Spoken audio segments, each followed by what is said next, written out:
So, did Jesus break the Sabbath? Yes, and the following scriptures are witness to this fact, starting with the Gospel of John, where Jesus himself proclaimed that he was working on the Sabbath, and the Apostle John agreed, saying that Jesus was breaking the Sabbath.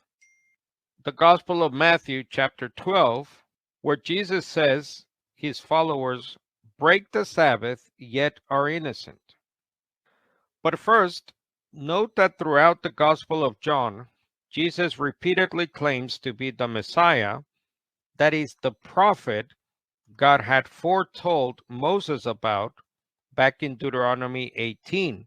Verse 18, I will raise up for them a prophet like you from among their fellow Israelites, and I will put my words in his mouth. He will tell them everything I command him. I myself will call to account anyone who does not listen to my words that the prophet speaks in my name. Note that this prophet was to be like Moses and not a repeat Moses. The prophecy explains why Jesus in John chapter 5, verse 17, doubles down on the Jewish charge of breaking the Sabbath by saying, to this very day, that is the Sabbath day in question, my Father is at his work, and I too am working. Again, let's listen, understand, and agree when Jesus says, to this very day, that is the Sabbath day, my Father is at his work, and I too am working. John rightly concludes from this in the following verse, for this reason, that is, working on the Sabbath, the Jews tried all the more to kill Jesus. Not only was he breaking the Sabbath, but he was even calling God his own Father, making himself equal with God. In other words, what John is saying is that Jesus was putting himself on par with God when it came to the law of the Sabbath. The Net Bible on verse 18 notes that in claiming the right to work even as his Father worked, Jesus was claiming a divine prerogative, that is, authority, as the verse goes on to state explicitly for the benefit of the reader who might not have made the connection. This has nothing to do with some metaphysical statement regarding the nature or being of Jesus, let alone God. John's simple yet profound point has to do with Jesus working on the Sabbath, as Jesus himself admits in John 5:17, and as a result, Jesus breaking the Sabbath, as John himself was witness to in John 5, verse 18. Now, in the Gospel of Matthew, chapter 12, verse 5, Jesus says his followers, like David and his friends and the temple priests, break the Sabbath and yet are innocent. The Expositor's Bible Commentary says the disciples' innocence was not established on their being hungry, but on the ground that something greater than the temple was present, a reference to Matthew 12, verse 6. And similar to John chapter 5, Jesus here goes on to say to those Jewish critics, you would not have condemned my innocent disciples if you knew the meaning of this scripture. I want you to show mercy, not offer sacrifices, for the Son of Man is Lord, even over the Sabbath. This means Jesus, the Messiah, the prophet greater than Moses, has now been given the unique authority to be master over the Sabbath. Again, just as Jesus is greater than the temple itself, Matthew 12, verse 6, Jesus is greater than Solomon, according to Matthew 12, verse 42, and Jesus is even greater now than Moses himself, according to Hebrews 3, verse 3. So then, Jesus is now made greater than the Sabbath day. Similar to the followers of Jesus breaking the Sabbath, yet are innocent, so was Jesus completely innocent of any law breaking. Let me be clear. Jesus himself never sinned. He was not a sinner. Paul says in 2 Corinthians 5:21, Christ was without sin. Likewise, Peter says Christ did not sin or ever tell a lie in 1 Peter 2, verse 22. Yet the Gospels present Jesus and his followers operating under a different law, part of a different covenant, as foretold by Old Testament prophets like Jeremiah. In other words, they were not lawbreakers, sinners, because they were not operating according to that Old Covenant law of Moses. And unlike the law of Moses, the law of Christ now offered the freedom to either rest or work on any given Saturday, that is, the Jewish Sabbath day. As the prophet foretold by Deuteronomy 18, Jesus was also the mediator of a new law, for he is the one who mediates for us a far better covenant with God based on better promises, according to Hebrews 8, verse 6. For when the priesthood is changed, of necessity also a change in the law must take place, according to Hebrews 7, verse 12. On this verse, the IVP New Testament commentary says that the Hebrews writer's argument is that if the priesthood of Jesus has now replaced that of Levi, then the law of Moses must also be replaced because it is the natural accompaniment of the Levitical priesthood. Sacrifices and offerings would no longer be useful for covering sins, and the law which awakened sin must pass as well. It's a powerful declaration which would arouse immediate antagonism among certain Jews, as indeed history has shown. He further indicates Jesus' priesthood as being different from the Aaronic in that those priests all belonged to the tribe of Levi, while Jesus came from the tribe of Judah. Since Moses said nothing about that tribe serving as priests, it is plain that the present priesthood of Jesus does not rest on Moses or his law. Old Testament prophets, like Jeremiah, had already foretold that this new law, along with the new covenant it represents, would not be the same as the one God had made at Sinai, according to Jeremiah 31, verse 32. This is why, now for the New Testament writers, Jesus was found worthy of greater honor than Moses, Hebrews 3, verse 3. And just as God made Jesus high priest from the womb, according to Psalm 110, which means not by a law of physical descent, that is the law of Moses, according to Hebrews 7 and 8, likewise, God made Jesus the Messiah from the womb, according to Luke 2, verse 11, which means Jesus is Israel's new lawgiver, king.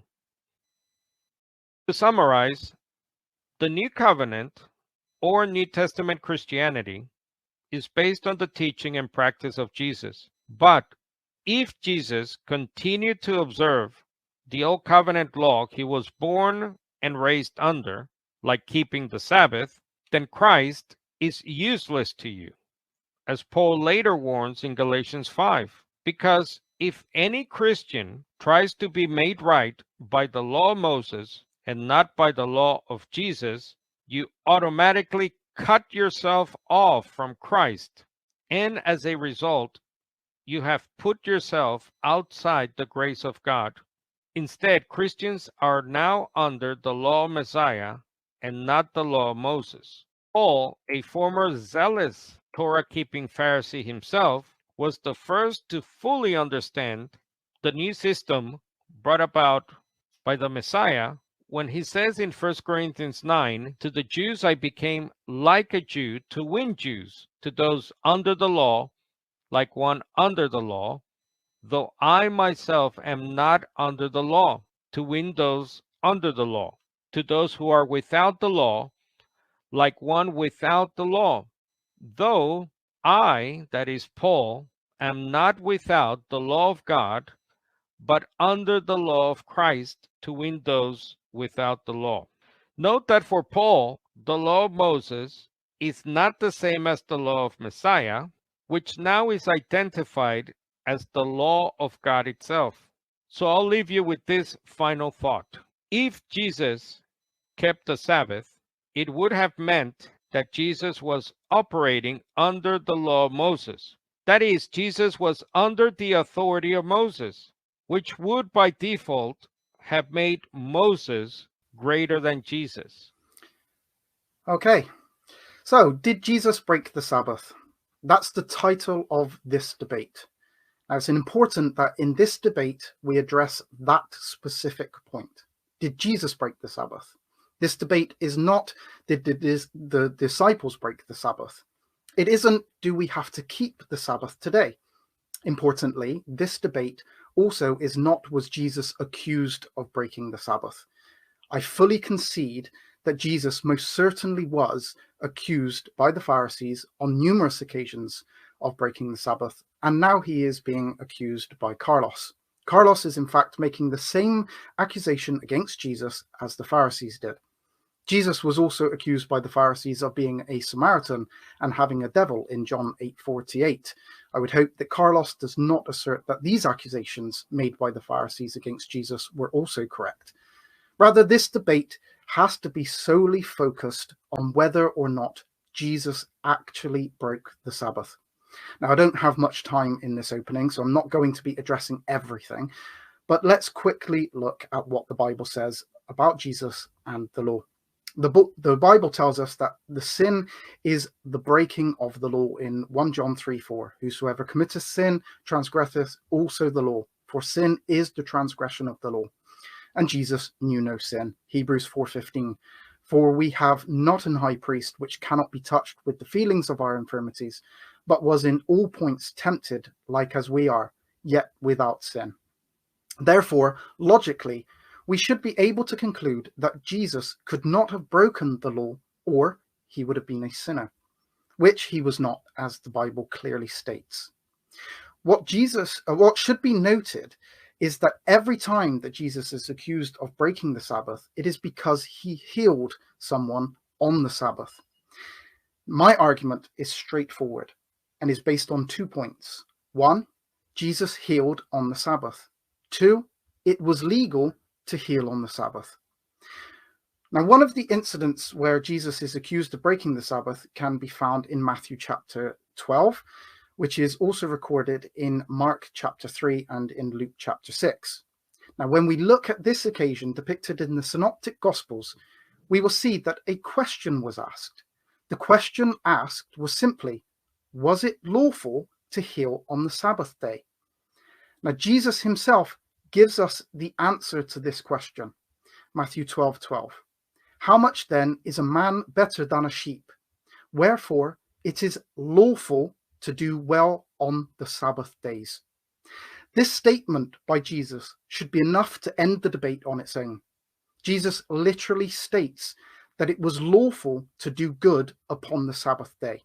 Jesus doesn't argue that he has some divine right to break the Sabbath. Rather, he states that it was lawful to do good on the Sabbath. The reason Jesus could heal on the Sabbath was because it was, as he stated himself, lawful to do so. Either Jesus lied, or we have to accept that regardless of our own understanding of the Sabbath laws, and I am sure me and Carlos will disagree on those laws, Jesus himself explains that doing good on the Sabbath was indeed lawful. Now, Jesus, therefore, did not break the Sabbath because doing good, healing, was permitted upon the Sabbath. If it was lawful to do good on the Sabbath, as Jesus stated it was, then Jesus doing good or healing on the Sabbath was not against the Sabbath law, and so he did not break the Sabbath by healing upon it. So let's have a look at why it was in fact lawful to do good upon the Sabbath. And there are 2 reasons why it was lawful. 1, there is no law against doing good on the Sabbath. Carlos will need to show, and I challenge him to do so, where exactly in the law it is forbidden to do good upon the Sabbath, and explain also why Jesus said that it was lawful to do so, if in fact it was not lawful. The Sabbath was first given to Israel to observe in Exodus 16. This was given before that the law given through Moses was given to Israel. The command here, though, was only that they should rest and that they should not go out looking for manna on the Sabbath because double had been provided the day before. It is only later, with the giving of the Ten Commandments and the law of Moses, that the Sabbath was given to Israel as a law. This is found in Exodus chapter 20, verses 8 and 9. Remember the Sabbath day and to keep it holy. 6 days shalt thou labor and do all thy work. What is important here are the words labor and work. Labor is the Hebrew word abad, meaning to work, to do service, physical work. Work, as in do all thy work, is the Hebrew melakal, which means occupation or someone's work. So here they are told that they should carry out their work, their occupation, for 6 days, but on the seventh day, on the Sabbath day, they should cease from that work, their occupation. The command is about ceasing from the physical work, their job, their occupation, what they did for a living upon the seventh day. And it is this work that was unlawful to do upon the Sabbath day. But even this is not without its exceptions. The law itself allowed for the priests to work upon the Sabbath, as Jesus stated in his argument to the Pharisees. All male children were to be circumcised on the 8th day. The priests were to carry out their work of circumcising even if the child's 8th day fell on the Sabbath. The law of the 8th day circumcision was to be carried out regardless of the day that it fell upon. Just to note that the priests were also to offer sacrifices on the Sabbath, Numbers 28:9. And this leads us into reason number 2. It was stipulated in the law that if you saw your neighbor's animal in trouble, that you were to help that animal. Deuteronomy 22:1. Thou shalt not see thy brother's ox or his sheep go astray, and hide thyself from them. Thou shalt in any case bring them again unto thy brother. And in verse 4, thou shalt not see thy brother's ass or his ox fall down by the way, and hide thyself from them. Thou shalt surely help him to lift them up again. In fact, the law even stipulated that you must help an enemy's animal in Exodus 23:4 and 5. If thou meet thine enemy's ox or his ass going astray, thou shalt surely bring it back again. If thou see the ass of him that hateth thee lying under his burden, and wouldest forbear to help him, thou shalt surely help with him. These laws were not to be set aside on the Sabbath. There is no prohibition from carrying out this law, just as there was no prohibition against circumcising a male child on the Sabbath. This is why Jesus specifically asked the Pharisees which one of them would not help a sheep on the Sabbath. The Pharisees had no answer, because they knew that it was lawful to help an animal even on the Sabbath. But then Jesus argues how much better a man is than an animal. If it was legal to help an animal, how much more legal is it to help a man? Jesus further highlighted their hypocrisy when he asked them, is it lawful to do good or evil on the Sabbath? In Mark 3:4. And he said unto them, is it lawful to do good on the Sabbath days, or to do evil, to save a life or to kill? But they held their peace. In Matthew 12:4, it is recorded that they plotted to destroy him. While Jesus was doing good on the Sabbath, here they were plotting the destruction of Jesus, an evil act, upon the Sabbath. While they were accusing Jesus of his good works, they themselves worked evil. Now, my final point in my opening is regarding the greatest commandment, which is in Matthew 22. Master, which is the great commandment in the law? And Jesus said unto him, thou shalt love the Lord thy God with all thy heart, with all thy soul, and with all thy mind. This is the first and great commandment. And the second is like unto it. Thou shalt love thy neighbor as thyself. On these two commandments hang all the law and the prophets. Loving God and loving your neighbor were the most important commands. All other laws were dependent on these two laws. Now, Paul states that love is the fulfilling of the law in Romans 13:10. Love worketh no ill to his neighbor. Therefore, love is the fulfilling of the law. Doing good to your neighbor, therefore, was permissible even on the Sabbath, because it was an act of love, and so fulfilled the law. It did not break the law. Doing good will always harmonize with God's law. Okay, thank you, LJ. First of all, um, the implication that I'm saying Jesus was demon obsessed and that I'm like the Pharisees is a misunderstanding, obviously, of my opening. But let me do some explanation here. First, I'd like to say that the new covenant law of Messiah, Jesus, uh, that it begins only at the cross and not before the cross, would say to me that Jesus was a teacher who did not practice what he preached, or a teacher that did not demand his listeners, his students, to do what he says. Let's remember, Jesus said, "You call me Lord, Lord, but you don't do what I'm saying." So, in other words, Jesus never said, "I'm showing you how to love your enemy, how you can work on the Sabbath, yet remain innocent, but only teach and practice these things after I'm dead and gone." I don't think Jesus is doing that. We might as well start a hashtag things Jesus never said on Twitter. And that's a classic example. On the Sermon on the Mount, Jesus introduces the new covenant law of Messiah, which, in my understanding, has effectively rendered that old covenant system that is represented by the Sabbath keeping ineffective. So Jesus says things like, under Moses, you could kill your enemy, an eye for an eye, and that's from the old covenant, as we know, Leviticus 24 and so on. But Jesus says, but I say to you, you have to unconditionally love your enemies. Now, I know this is probably another debate topic because most Christians say, well, only I can love my enemy only if they're not trying to break into my house or my country or the country that I live in.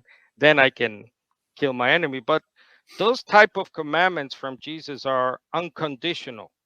There are no qualifications. It's not love your enemy, but if they're trying to break into your house or your country, you can kill them. I don't think that's how those commandments should be obeyed. Under Moses, a certificate of divorce was granted, but under Jesus, divorce is allowed for only one reason and one reason only, and that's pornea, adultery, sexual immorality, however you want to understand it. And then when we get to the Sabbath under Moses, people were told, as you cited, to rest on the Sabbath. Note that it was without an exception. It's similar to Jesus saying, love your enemy without exception. By that I mean that when the law was given, there were no qualifying factors for keeping the Sabbath. In other words, I'm yet to find, and I'll ask you this, but I'm yet to find under the law of Moses or the Old Covenant where you could break the Sabbath for, quote, good reasons. I haven't found one. Um, and there's that scary story. There's a story in Numbers 15 where you have a man.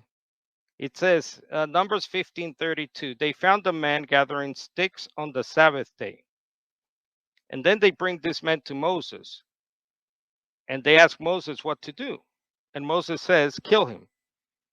Now, it's possible that this person was gathering wood for a, quote, good reason, to keep himself warm, to eat. You're gathering wood, but we're not told. We're not told the reasons because God said, rest on the day that I claim as holy. Rest on that day, period. There were no exceptions. So that story in Numbers 15 is quite telling to your point about, well, if there's good, quote unquote, good to do on the Sabbath, yes, you can break the Sabbath. I think Jesus introduces an exception or exceptions to working on the Sabbath that were not, or I don't see under the old covenant law. So under Jesus, you can work any day you want now. And this is exemplified in the story of Matthew 12.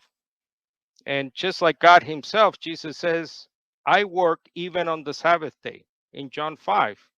So Jesus is able to declare himself, along with his followers, lords of the Sabbath in Mark 2. That's why the New Testament says Jesus is found worthy of greater honor than Moses, according to Hebrews 3:3. Now, this is all part of the messianic expectation, rabbinic understanding.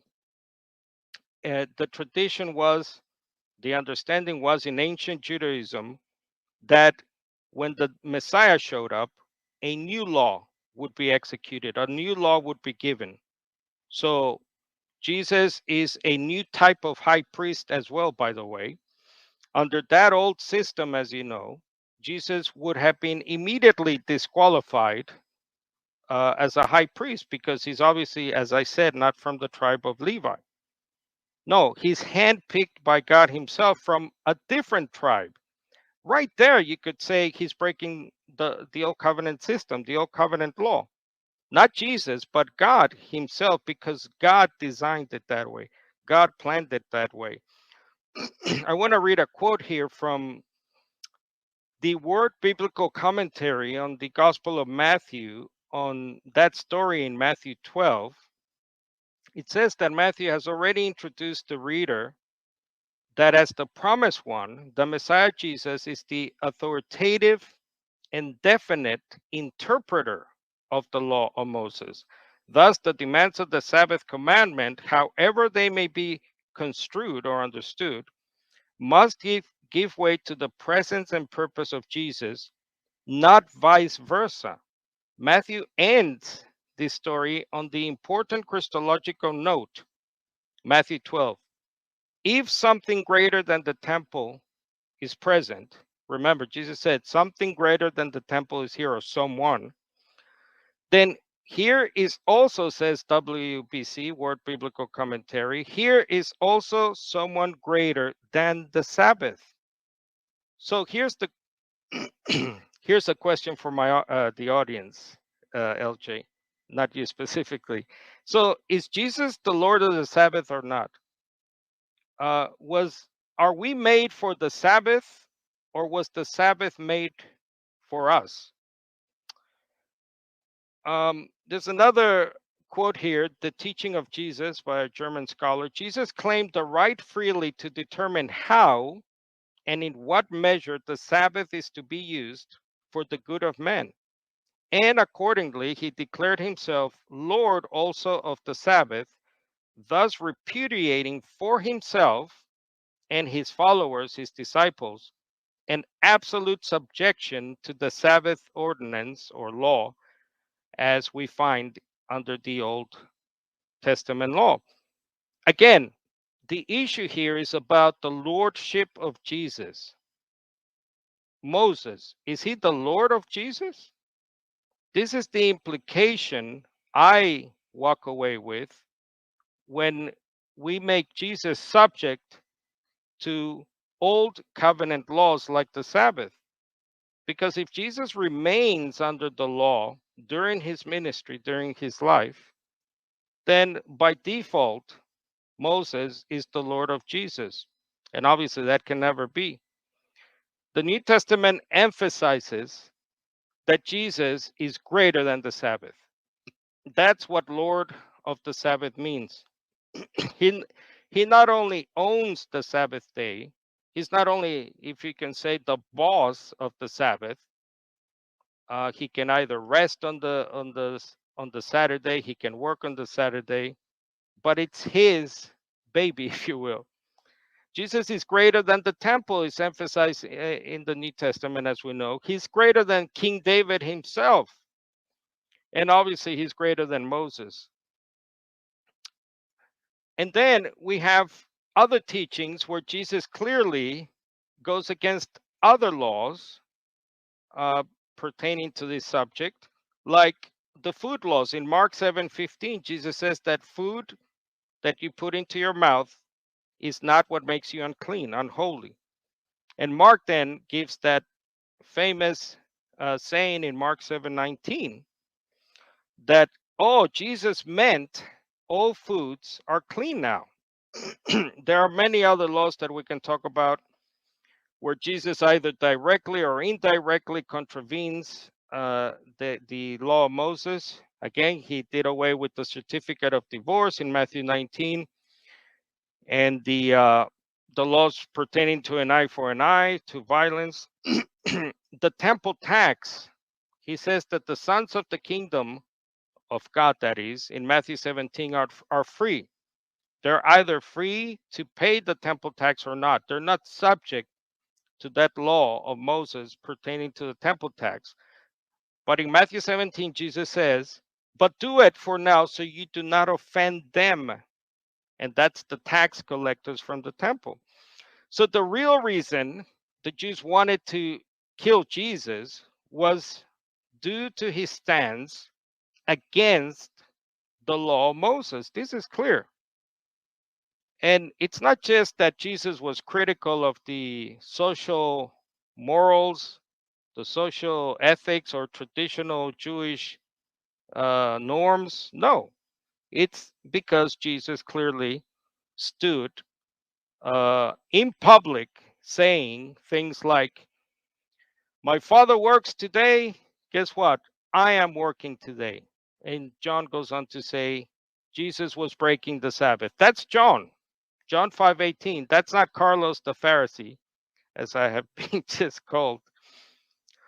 I'll end with this and then I'll ask you some questions. The International Standard Bible Encyclopedia, whatever else discipleship, that is following Jesus, requires, it apparently provided significant freedom from a careful or meticulous observance of the law. For example, they give examples now, the ISBE, fasting, for example. You know, we're not mandated as Christians to fast as we should be under the old covenant law. There are laws about fasting. Sabbath observance, they say the distinction between clean and unclean foods, as I said. The final norm, says the ISB, is no longer the precepts of Moses, but the Lord, that is Jesus, and his words.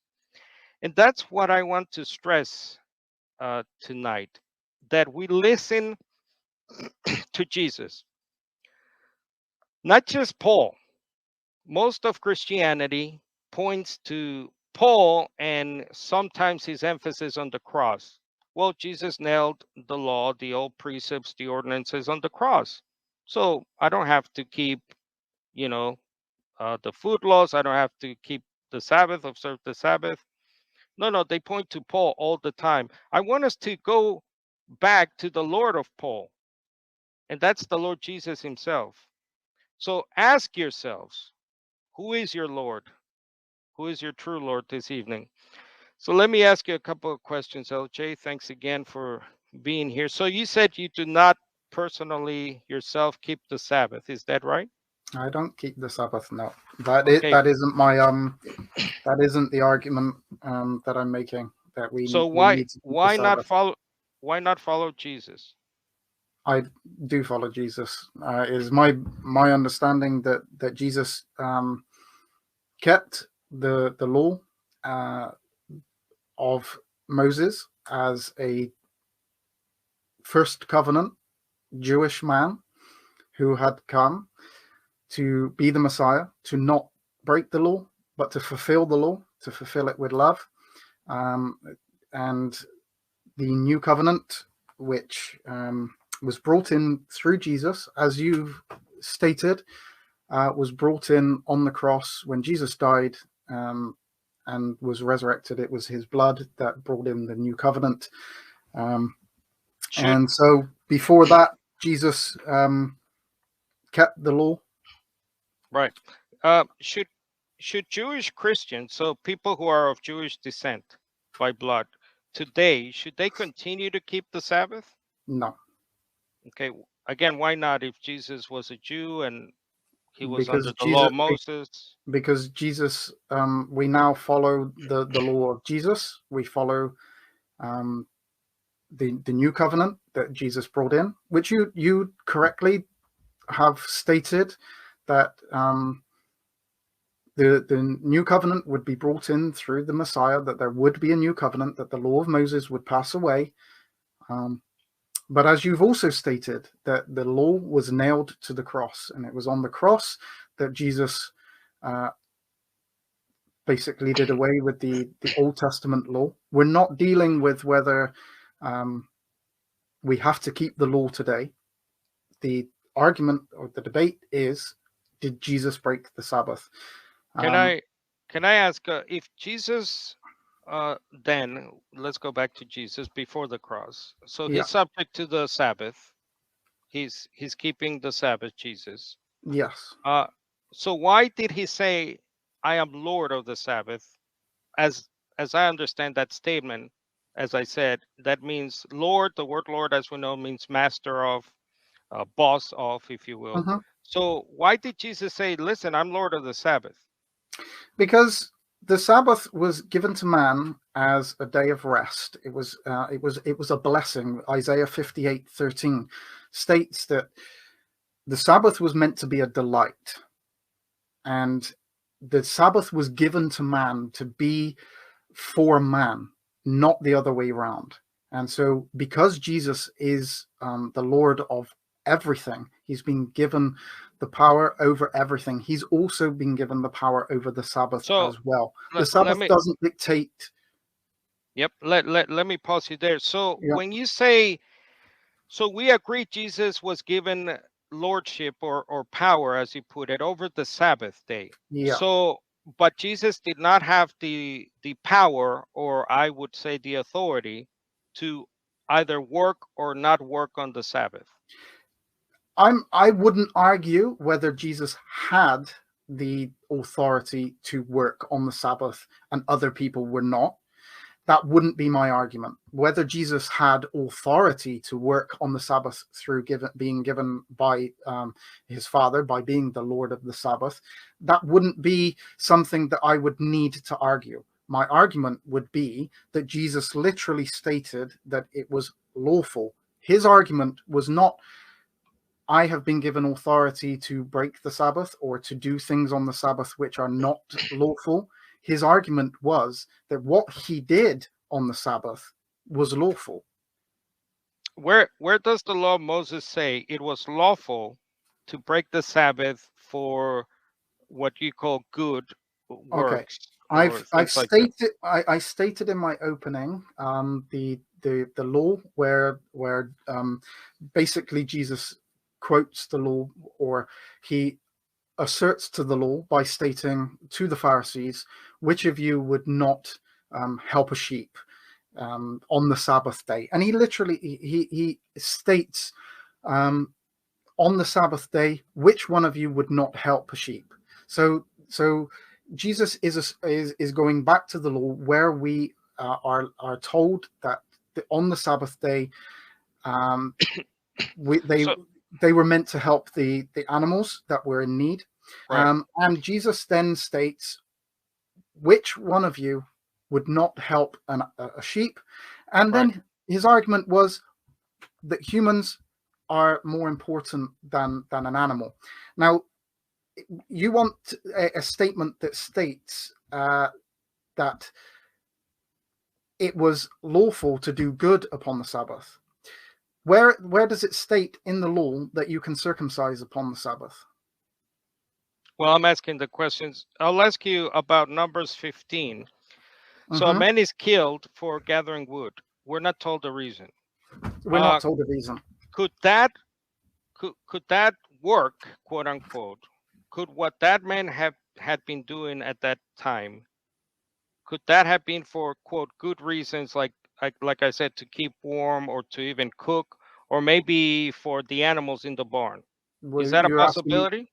You're asking me to speculate on what Yeah. Yeah, yeah. is that a Well, possibility?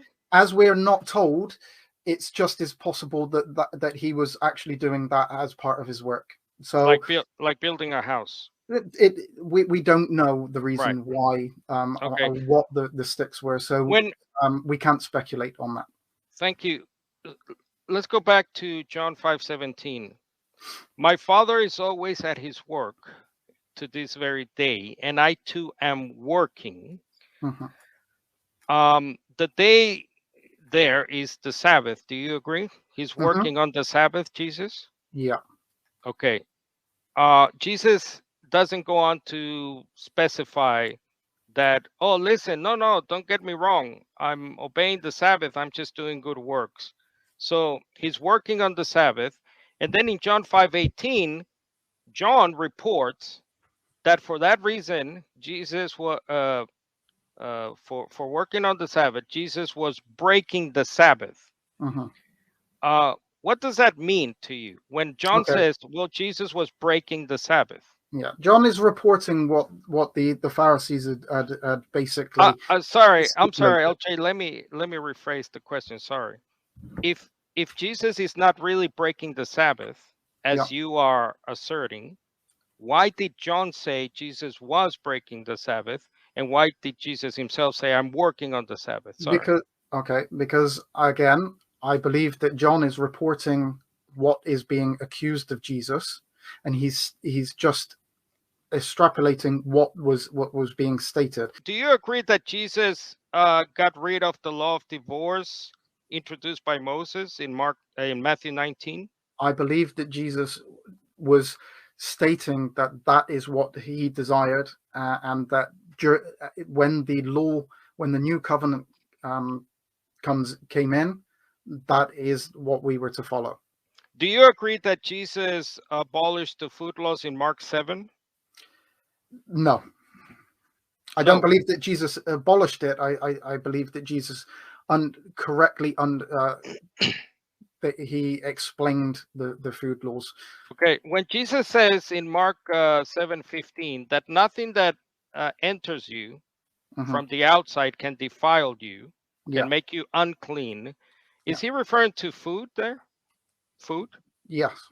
Yes. So Jesus is saying that no food makes you unclean or unholy Hmm.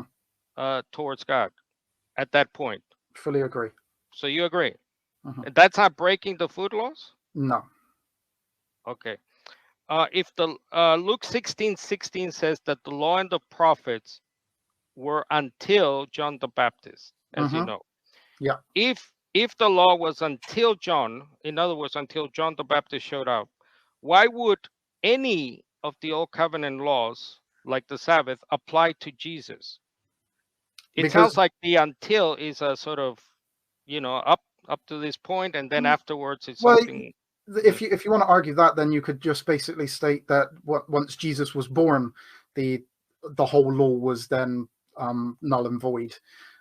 If you're gonna argue that it's at that point, we have plenty of verses that refer to, as you've alluded to, the, the the law being nailed to the cross, and Jesus literally states to his disciples um, at the Last Supper that this is the blood, this is my body, this is the blood of the new covenant.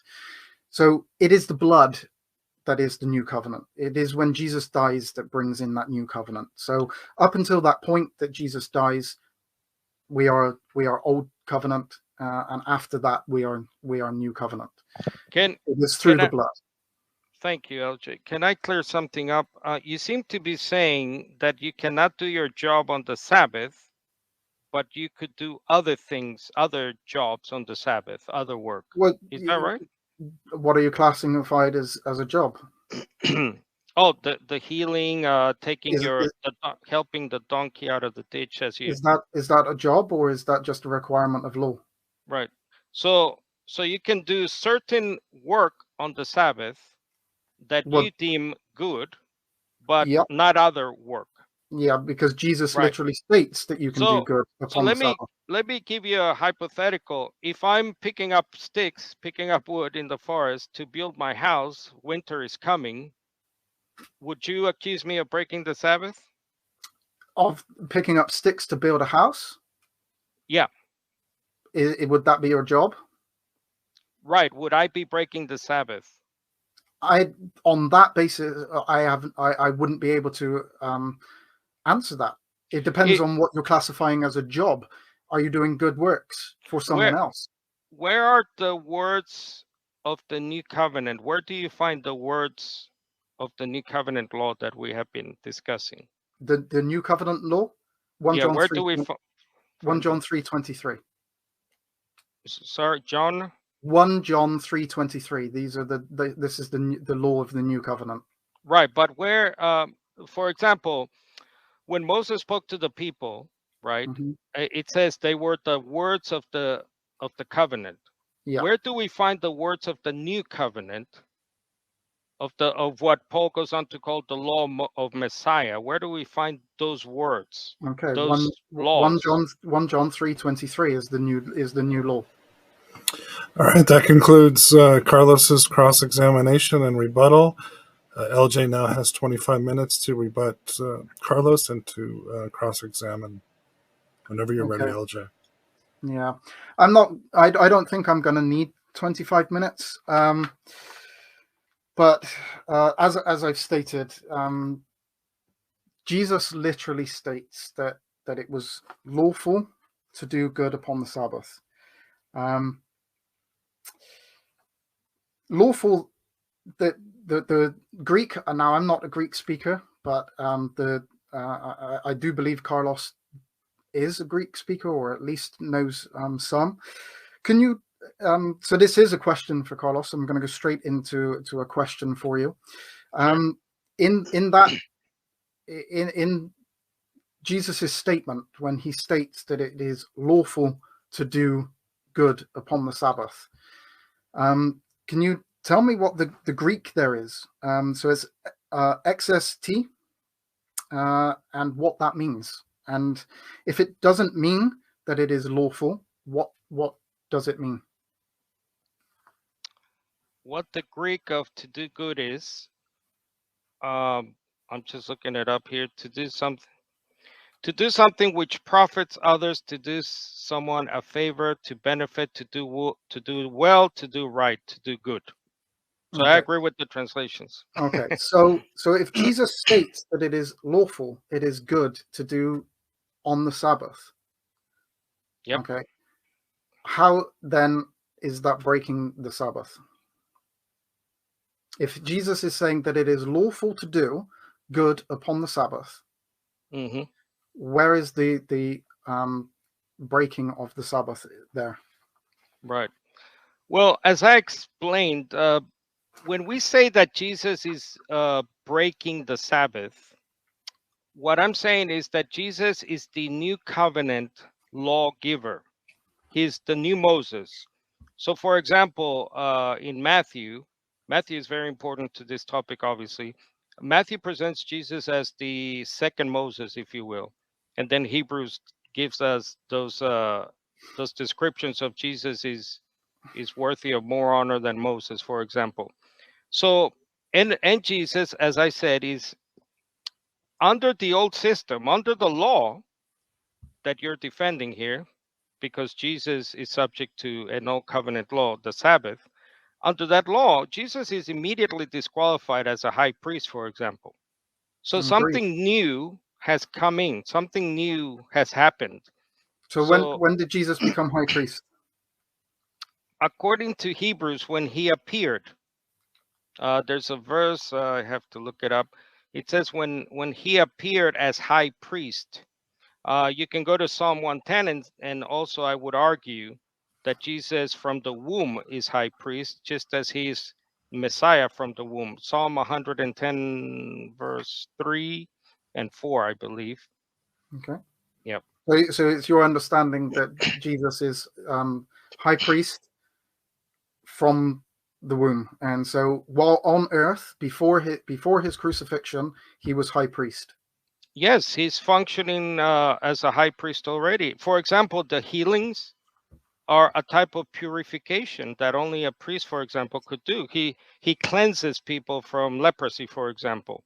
Hmm. So he's already functioning as a high priest of the new covenant law. That's why I don't see Jesus as a lawbreaker, because he's under a different system. Okay, so but you are saying that he broke the Sabbath.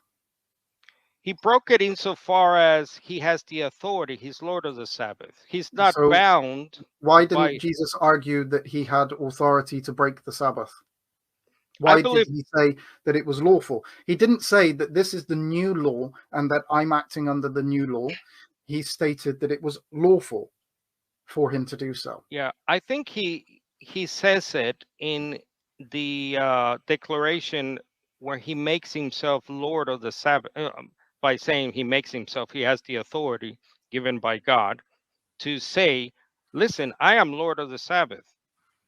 So that is a very important title for Jesus when it comes to this topic, because it's telling me that he has mastery over something, the Sabbath. In other Okay. words, if he wants to rest on that day, if he wants to work on that day, he has been given that authority. Okay.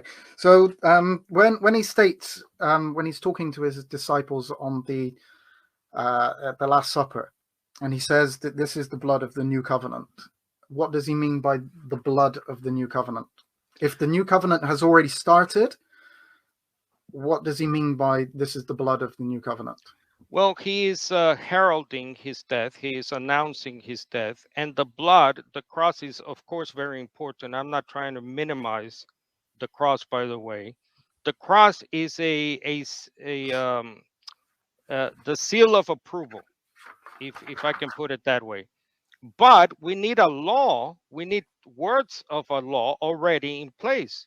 We need to ratify something. So the blood, the cross is seen as the ratification, the summary, if you will, of something. Well, you need something to have been established or done or said or practice, and look, I'll show you this. And then the blood is, yes, a seal of approval, Okay, as I understand it. so we have Jesus's announcements about he's the Messiah. He's bringing in the Messiah is going to be bringing in a new covenant, and then we have the attestation, the biblical attestation that Jesus brings in the new covenant through his blood. He nails the old covenant to the cross, and then he brings in. So you're correct in what you're stating in that we have to have those words and we have to have all of that introduced. That's all introduced, and then we have also, because we can't ignore scripture, we have to have the combination of scripture. Scripture is going to explain scripture, so we have all of that build up, and then we have the death of Jesus, which brings in that new covenant, which allows him to become the high priest, which brings in that new law under Christ. Okay. So when quickly, I don't know how long I've got. Josiah, if you could let me know how long I've got. So we've got you've asked in your questions to me. You asked where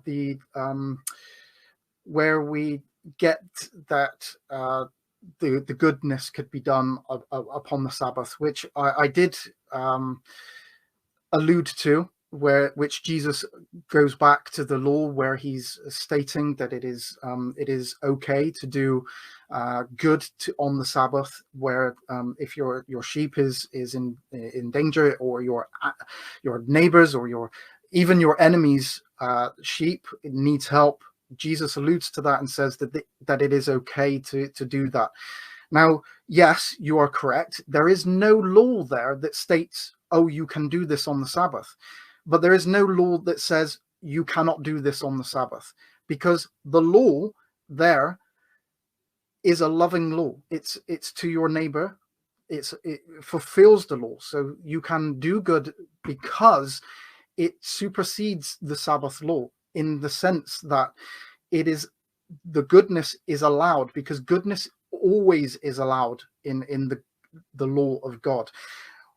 Where if you must have this requirement, where does it state that the priests can circumcise on the 8th day if that falls on the Sabbath? In fact, Jesus alludes to that and says that they are blameless. It is okay for the priests to circumcise on the 8th day because this is a law that they must follow.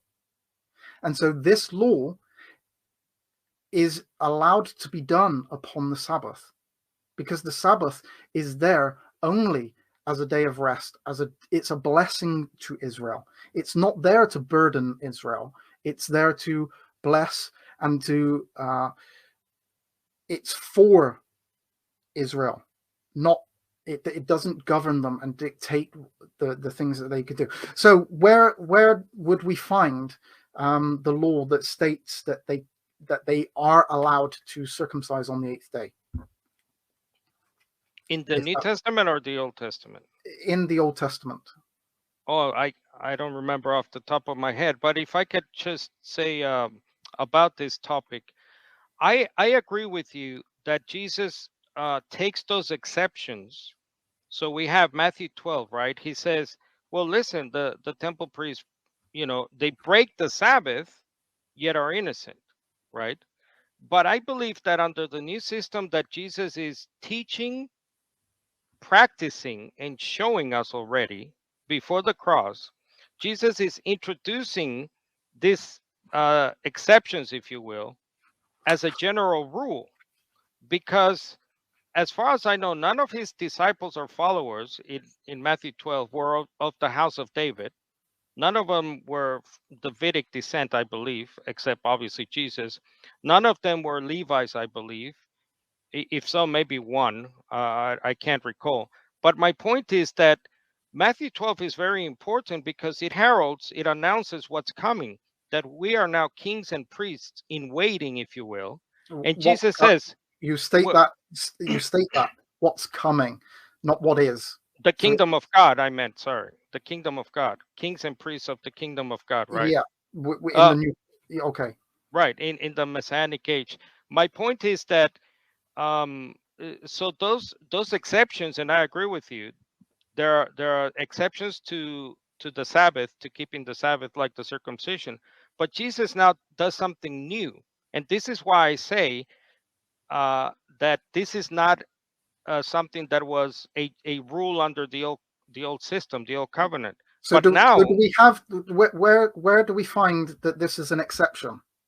Yeah, the Matthew 12 story I'm telling. But there's not stating in there that is an exception. That's stating that the priests were allowed to do that, because it's stated that they are allowed to circumcise on the 8th day. Right, but Jesus says they are also allowed to sacrifice on the 8th on the Sabbath. Yeah, I agree. Yeah. And Jesus says, well, that authority, that exception they had. Well, guess what? My followers, in essence, Jesus to me is saying, well, my followers are breaking the Sabbath like those people, yet are innocent. That's massive. That's a massive new thing that God, Yahweh, the God of Israel, did not say when it came to the Sabbath law. He didn't say, do not rest at all, but it's fine if you do this or that. So I would obviously massively disagree with the fact that this is an exception. What I would understand is that, like Jesus stated, that it was lawful to do good upon the Sabbath, and his argument was that if you can help, I mean, he states to them, which one of you? He asks the question, which one of you would not help a sheep on the Sabbath? Now, if it was not lawful to help a sheep upon the Sabbath, then the Pharisees would have pushed back against that and stated, well, none of us would. The fact is that they would all help because it was legal, because they knew that it was legal to do that. And Jesus's argument is stating, you will allow this. You would do this yourself because you believe that this is legal on the Sabbath. But I'm telling you, you're stating that you would do this to a sheep. I'm saying that how much more is a man worth than a sheep? So if it is perfectly lawful for a sheep to be rescued, to be helped upon the Sabbath. I'm going to help human beings because that's what you should be doing. Now, he goes on and states that I would rather mercy than sacrifice, because the priests were allowed to sacrifice.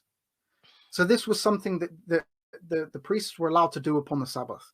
But Jesus states, I would rather mercy than sacrifice.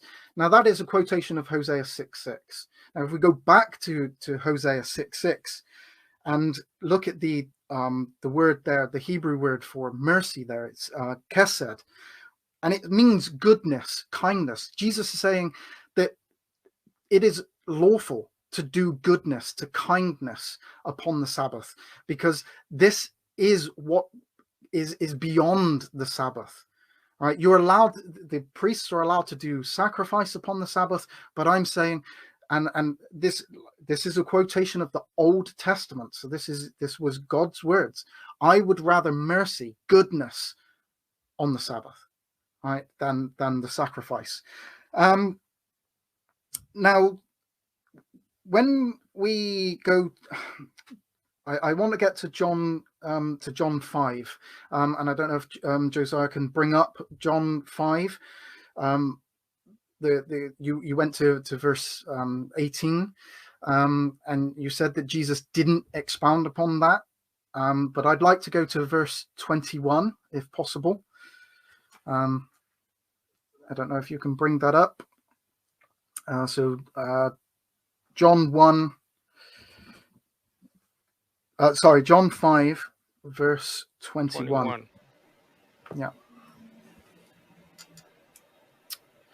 So Jesus says, so this is where he states, "And greater works than these will show him, so that you may marvel. For as the Father raises the dead," this is the works that the Father did and gives them life, so also the Son gives life. This is the works. It's the goodness. It's the he's making whole the people, and that's what he states when he heals upon the Sabbath.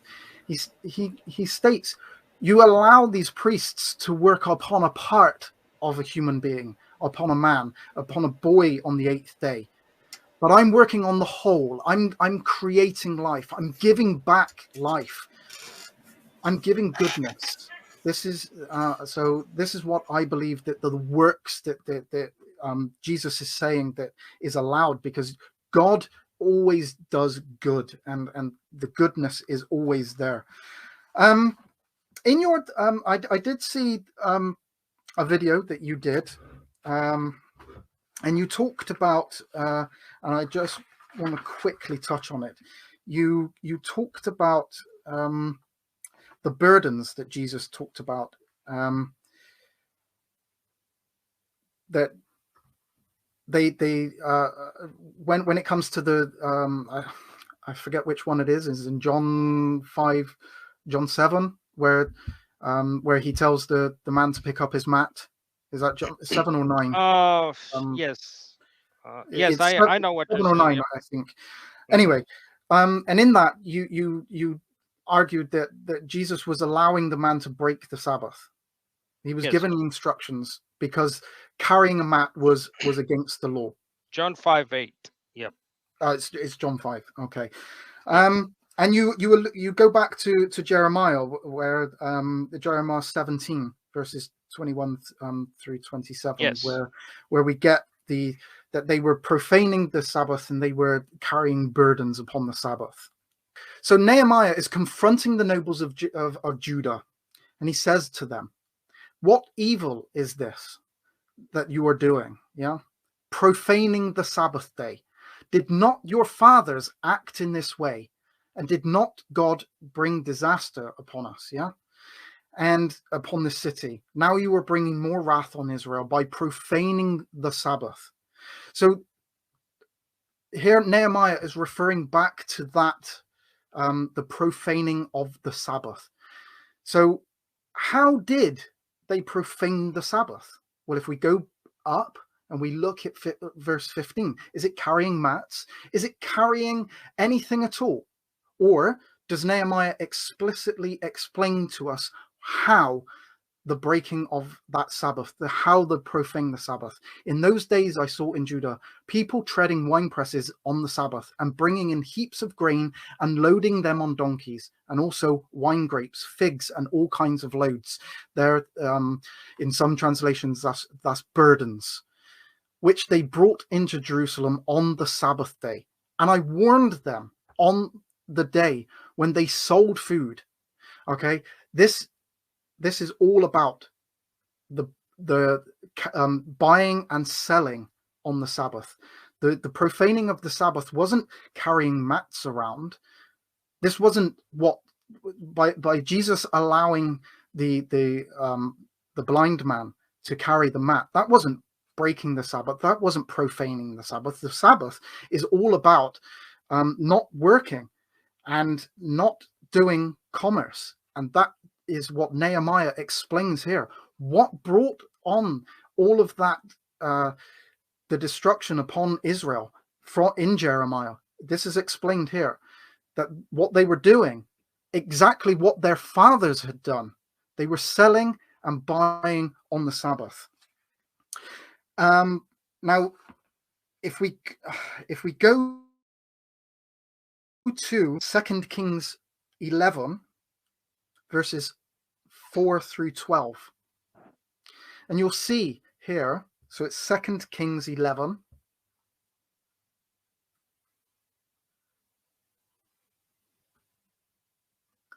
verses 4 through 12. This had, again, where explicitly it states on the Sabbath, and I think it's verse... The captains, verse 9, the captains did according to all that Jehoiada the priest commanded, and they each brought his men who were to go off duty on the Sabbath, and those who were to come on duty on the Sabbath, and come to Jehoiada the priest. And the priest gave to the captains the spears and the shields that had been King David's, which were in the house of the Lord, and the guards, every man with his weapons in his hand. Now this is on the Sabbath. They were allowed to carry weapons upon the Sabbath. Why?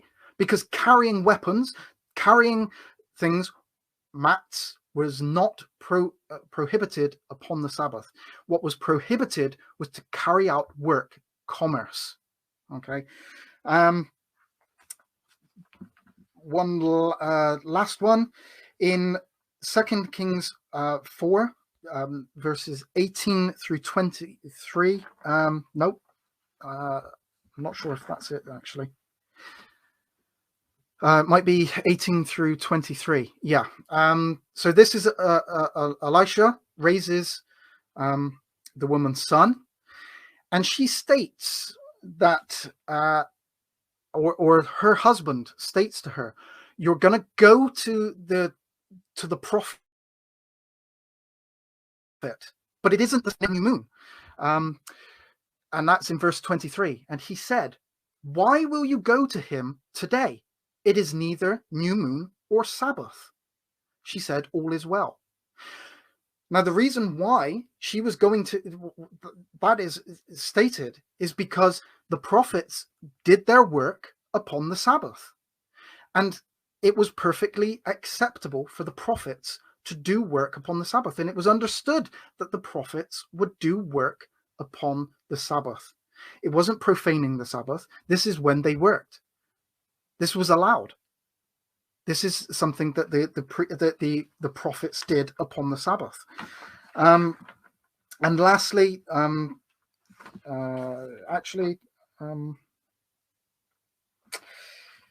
think that in Joshua chapter 6, verse 3 and 4. Now, this is where the Israelites were instructed to walk around the Jericho for 7 days. Now, it doesn't explicitly state that the Sabbath was that they did this on the Sabbath, but the fact is that they did this for 7 days would fact that they would do that they would have done this on the Sabbath, and they were actually instructed to walk around the Jericho on the seventh day, and they were the priests were to play trumpets, which meant that they would have had to carry trumpets and play trumpets on the Sabbath day. And I do believe my time is up. Okay, thank you, LJ. Yep, that concludes the cross-examination portion of the debate. Thank you to both of you for civil debate. Now we'll enter the questions, and I'll just address these to both of you unless they're addressed to a specific person. That person can go first. So with this first question here, question for Carlos, why can't we simply say that Jesus did not break the Sabbath? Rather, Jesus upgraded the old law to the new law of love, having become the boss of Sabbath. Well, thank you. Well, that would be a question for John, who says Jesus was breaking the Sabbath, and for Jesus himself, when he says that, like like David, like his friends, like the temple priests, they break the Sabbath yet are innocent, implying that his followers are breaking the Sabbath. So that would be a question for Jesus himself at the resurrection, and John at the resurrection. Why are you guys writing? Why did you write Jesus was breaking the Sabbath, John? I know that it sounds to a lot of readers like John is saying, oh, that's what the Pharisees were saying. Read it carefully. John 5:18 is clear, and it's even clearer because of the preceding verse 17, where Jesus is standing there in public, in full view, saying, I am working on the Sabbath, basically, in so many words. And verse 18 follows. So that's a question really for John and Jesus. LJ, would you like to respond to this question? Yeah. The breaking. I do believe that this was John. John records quite often in a third person kind of way the statements of what was other people had stated, and he kind of phrases it in a way that would maybe appear that he is stating it, but to upgrade the law, I do believe that Jesus. I don't believe that Jesus upgrades the law. Jesus changes the law. Jesus brings in a new law, a new covenant. So it's not an upgrade; it's a completely change of the law. And I do believe that was done on the cross when Jesus was died. And then was resurrected, and it was through that resurrection that Jesus became high priest. I don't believe that Jesus was high priest while the old covenant was in place, because he couldn't be the high priest while the old covenant was in place. So if you have the old covenant and the new covenant both in place at the same time, you have a kind of a contradiction of law, and you have two high priests, and I don't believe that we have that. So I do believe. Just to follow up on that, wouldn't those Jews who still follow the old covenant still be under that covenant? So that there is the idea that there's a parallel covenants that are in place simultaneously. I don't believe that the Jews are under the old covenant. I believe that they follow the old covenant, they follow that law, but Paul says they'll be judged by it. So they will be judged by that law, because that's the law that they follow. That doesn't mean that they should be following it, because they're going to be judged by the law, not by Christ. Because if they followed Christ, then they would be judged by Christ. But because they choose to reject Christ and they follow the Old Testament law, that's what they're going to be judged by. Okay, next question here for, I think this is for Carlos, because it says in reference to 1 John 3:4, says sin is transgression of the law. Wouldn't Jesus have been sinning if he broke the Sabbath as defined in the law of Moses? Yes. let's see, 1 John 3:4. I'll just quickly go there if you don't mind. It says, everyone who practices sin also practices lawlessness.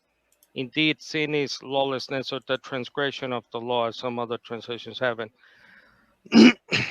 I hope our audience can go back and listen to my opening statement. But the main point here is that I am arguing, and I agree with LJ. LJ just put it beautifully, by the way. You cannot have two concurrent systems at the same time in place. In other words, you can't have Old Covenant alongside New Covenant, and you have a foot on the in the one and on the other. In other words, Jesus cannot be keeping the Sabbath and not keeping the Sabbath at the same time. It has to be either or, unless obviously it's for some kind of diplomatic reason, like Paul, for example, where he says to the Jew, I became like a Jew in order to win them, and so on, where he makes it explicit. But the fallacy here is that, or the issue here with 1 John 3:4 is that we're reading there the law of Moses. Again, my whole thing today has been to argue, and I hope to convince people out there, that Jesus is the new lawmaker. He's the new covenant law. He introduces it. The words of the new covenant begin, in my understanding, with the Sermon on the Mount. And Jesus is practicing what he's teaching and expecting his audience to practice what he's teaching. Love of enemy. I tell you, love your enemies, but wait until I die. I tell you, no food that goes into your mouth makes you unclean, but only after I die that will happen.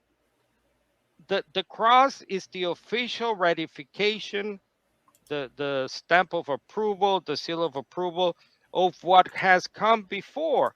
When Moses came down from Mount Sinai with the tablets, and he told the people, these are the commandments, and he told them the laws, and whoever is for me, come to me, whoever, right? And a lot of people perished.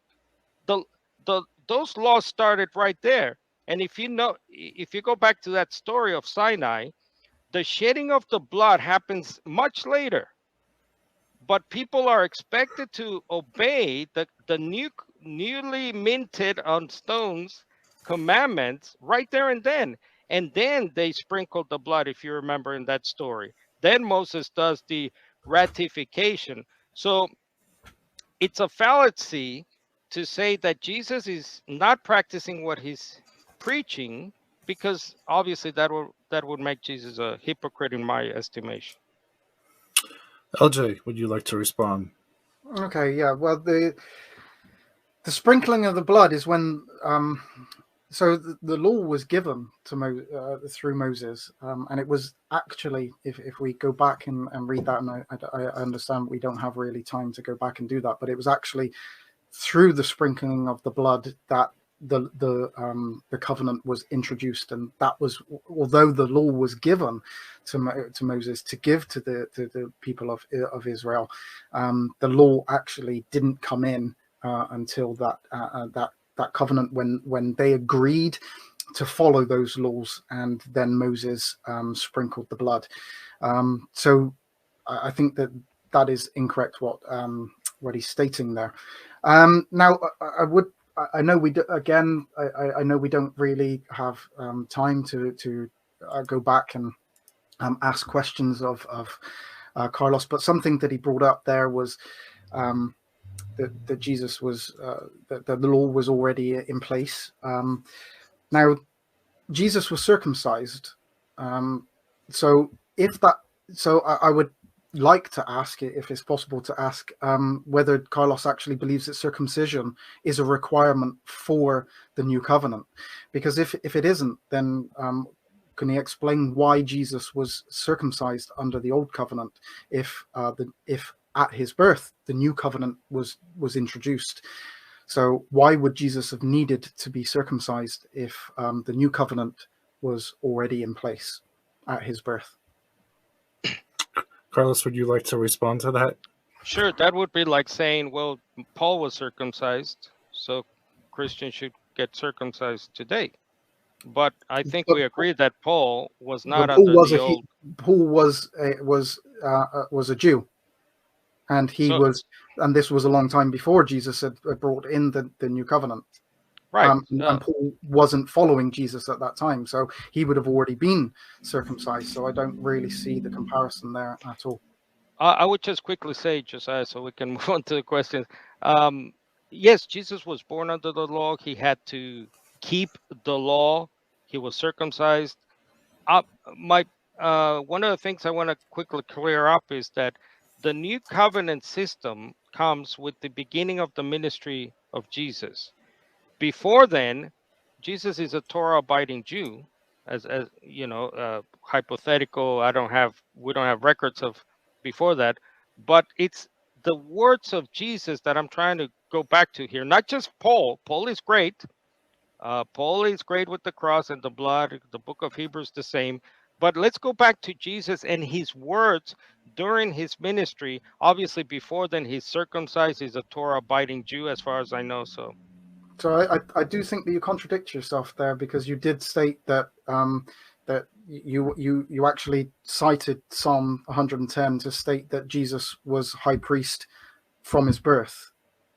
But he's not doing high priestly stuff when he's So 12, 13 years old, is he? okay, so if he's high priest at birth, how can he be high priest at birth if the new covenant doesn't come in until his earthly teaching? Well, the new covenant comes in with the words of Jesus, the beginning So of his ministry at 30 years of age. So the new covenant doesn't come in with his birth. But that's what No. you stated. Oh, I see what you're saying. No, the words of Jesus with his ministry, with his sermon. So you would agree that that at his birth, the new covenant wasn't introduced? No, I didn't. If I intimated that, sorry, no, that's not what I believe. Okay, so when did the new covenant start? Once again, the words of Jesus. So I would say Sermon on the Mount, when he starts saying, "You have heard it said, but I say to you, you have heard it said," and so on. And just quickly, if sorry for our audience, supposed to be Q&A. Hebrews 9:11 is very important. When Christ came as high priest of the good things that are now already here. I'm not saying that begins from the womb. That begins when he's 5 years old, 10 years old. No, he's born obviously high priest. He's born Messiah. But obviously, what I meant to say or explain is that when he opens his mouth and begins his ministry. Okay, so he definitely preached before the Sermon of the Mount. So we would disagree when that covenant comes in. Yeah, I'd like to chime in because it says, the law was until John. Since then, the kingdom of God suffereth violence. And so I think the new covenant's a prophetic reality, even in the ministry of John. It's yet to be sort of fully realized in the sense that it's in effect, but it's still a reality in some sense, even during the ministry of John. So my next question is for LJ, and this is in reference to Luke 6, also in Matthew 12, when the disciples are going through the grain fields and plucking grain. Now, you'd have to say, well, are they doing good by plucking grain? They're hungry. They're feeding themselves. And by Jesus's own answer, by his own words, he says, David did what he did when he was hungry. Mm-hmm. He and those with him. And he references what David did as not being lawful. Mm-hmm. So Jesus himself recognized that David did something that was unlawful, and he's correlating that with what his disciples are doing. I agree that what Jesus is stating is that that it wasn't lawful for David to have done that. But if you go further on, and I'm not sure if it's is that Luke there, Luke 6? Yeah. But if we go back, and you can see the same story in Matthew, where Jesus actually refers to that and states that I don't know if you can go to Matthew 5. Sure, Matthew 5. Yeah. So it was not lawful for them to do to have that bread, because that was the showbread. Where in Matthew 5? Yeah, I think it's no, sorry, Matthew 12, isn't it? Yeah, I It's thought it was 12, Matthew 5. 12. Yeah, Matthew 12, 5. But he argues on further on. So there, we go down to verse 7, and it states there, so I tell you, something greater than the temple is here. And if you had known what this means, I desire mercy and not sacrifice. So, and you would have not condemned the guiltless. So here Jesus is referring back to the Hosea passage in Hosea 6:6, where he desires mercy, the goodness. What they acted is in although it was not lawful for for David and his men to have eaten that showbread, it was an act of mercy because they were hungered. And because of that mercy, that goodness that fulfills the law, its kindness, its goodness, the goodness will always be allowed within the law of God. I don't know if, where exactly what I need to also state regarding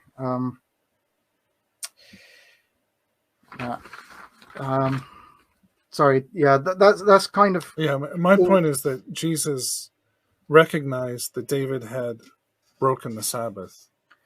yeah, but because it was not lawful for them to do so, but because of the mercy, because of that superseded that, and that made him guiltless of doing it, because it was allowed for them to actually do that. So wouldn't you say Jesus broke the Sabbath, but he's still guiltless? And I would the say same thing could be said. He's guiltless, even though I he would broke say that what he did was lawful to do so. So it was lawful to. So it wasn't lawful for David and his contemporaries to eat, but it became lawful because it was an act of mercy. So but he said it wasn't lawful. Mercy, the act of mercy supersedes the law, just as the 8th-day circumcision. But by the letter of the law, it's not lawful. It's not lawful in the sense that if you go by that, but the love, which is the fulfillment of the law, the mercy, that's what Jesus would rather. God would rather the goodness to be done upon the Sabbath and or at any time, because the goodness supersedes that particular law. You are allowed to do goodness at any time. Okay, so by the letter of the law, Jesus broke it, but by the spirit of the law, what him Jesus and his didn't break disciples didn't. As I stated in my opening, this was actually the disciples. This wasn't Jesus anyway. So even if the disciples broke the law, this wouldn't be showing that Jesus broke the law anyway. But I don't believe that they actually broke the law, because because we can understand this here, where it says, where the Pharisees said to him, why are you doing what is not lawful to do on the Sabbath? Now we can understand that in two ways. What is not lawful on the Sabbath? So they're doing something which is against the Sabbath, or something that they're doing on the Sabbath which is not lawful. And it was lawful, if we go back to, I think it's in Deuteronomy, to actually pick corn from your neighbor's field, and it was lawful for them to be able to do that. According to Jesus himself, what David did was not lawful. Yeah, and then he says it right here. And then he explains further on which was not lawful. But if you would understand what this means, I will have mercy, you would not have condemned them, because you would understand that doing good, mercy upon the Sabbath, was perfectly lawful to do so. So although the bread was not lawful to do so, the mercy that the priest showed David and his men was allowed to do. So that was lawful for them to do that. So, yeah, so you can break the law and still be guiltless. Go ahead, Carlos. Would you want to add anything to this? Yeah, I would just say that Jesus is introducing texts like Hosea 6:6. He's introducing the law of love. In John, if we remember, he says, "A new law give you," the law of love. Really, Jesus is making a norm, making a general rule, what you might interpret as exceptions under the law. For example, David, although it wasn't lawful, but David wasn't killed on the spot. Back in the day, you were dead on the spot if if you're transgressing the law. The other thing I would point to is good. So good works, quote unquote, good. This is why I'm having an issue with uh, which runs through scholarship as well, that somehow uh, you could do certain things that were deemed lawful or good on the Sabbath, like rescuing an animal and so on. But there are no such exceptions. If you go back to the law of Moses, Exodus 16, I'll just read here. Exodus 16, tomorrow is a Sabbath rest, a holy Sabbath to the Lord. Bake what you will today. So do your cooking today. Now, let's say you forgot, let's say something happens and you have to cook on the Sabbath. Well, how can anyone say to eat, to survive? How can anyone say at that point, okay, well that's not a good thing because you're breaking the Sabbath? So I think it's a sort of slippery slope when we use the good argument, because it depends on the eye of the beholder. I think what's happening here in Matthew 12, and the fact that Jesus is once again saying that his followers are like David, like the temple priests, therefore they're kings and priests, right? Spiritually speaking. Therefore, they like me, like I'm Lord of the Sabbath. The Sabbath was not man was not made for the Sabbath. The Sabbath was made for man. So we're in essence lords of the Sabbath as well. And that's the whole point, that this is a new thing. Jesus is a new high priest, not from the tribe of Levi. That's very important, because he's automatically disqualified according to the old system. And this is one of the problems with modern day Judaism, modern day Jews who follow their Tanakh, their old, what we call the Old Testament, that Jesus, first of all, they say, wait a minute, this guy's not even from the tribe of Levi, so he's automatically unlawful to them. But something new has come into the scene with Jesus as the high priest. Okay, let's just take a few more questions quickly here. And here's another one. As I understand their position, Carlos, Jesus broke the Sabbath by healing on that day, but did not sin.